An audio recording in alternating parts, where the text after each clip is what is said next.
कचरा आणि व्यवस्थापन. आजही शहरात कचऱ्याचा प्रश्न गंभीर आहे. वर्गीकरण होत नाही, प्रक्रिया अपुरी आहेत. स्मार्ट सिटीच्या नावाखाली आपण मूलभूत प्रश्न सोडवले का हा प्रश्नचिन्ह आहे.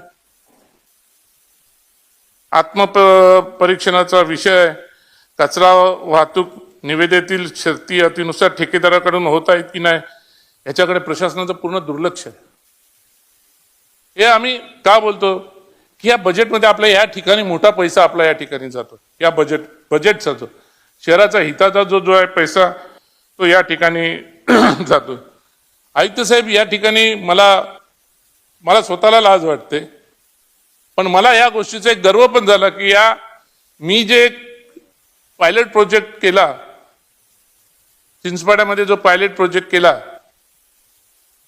त्याचं मला गर्व एवढ्यासाठी वाटला की पंतप्रधानांनी आता 1 महिना 15 दिवसापूर्वी गॅसचा प्रॉब्लेम झाला, त्यावेळेस पंतप्रधानांनी बायोगॅसच्या बद्दल विषय काढला.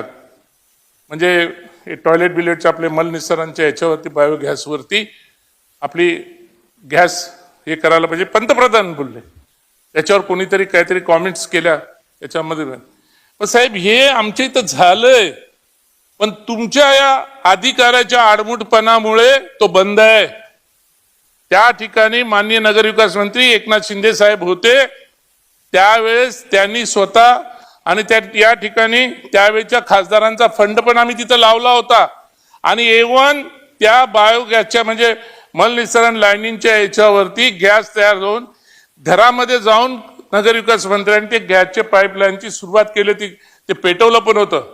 10-15 घरामध्ये आम्ही पायलट प्रोजेक्ट म्हणून त्यांना आम्ही हे दिलं पण होतं. कोण हो तुमचा अधिकारी लक्ष देतोय तिकडे? कोण अधिकाऱ्यावर काय लक्ष असते? कचरा पण आमचा बाहेर नव्हता जात, तिथलाच कचरा तिथंच यूज होत होता. कचरा आणि बाहेरचा कचरा पण आम्ही तिकडे घेत होतो आणि आमच्या मलनिस्सारण लाईनीचा तिथं त्याचा उपयोग तिथं होत होता. म्हणजे आज गॅसची टंचाई आहे. झोपडपट्टीमध्ये लाईट्स, त्याच्यावरती लाईट लावले होते आम्ही आजूबाजूच्या, याच्यावरती लक्ष घाला. साहेब, तुम्ही व्हिजिट करा. आणि हे आपण कुठल्या तरी फॉरेन वगैरे कुठल्या तरी ज्यावेळेस आपल्याला क्रमांक मिळाला त्यावेळेस हा आपला पुण्यानंतर आपला प्रोजेक्ट होता.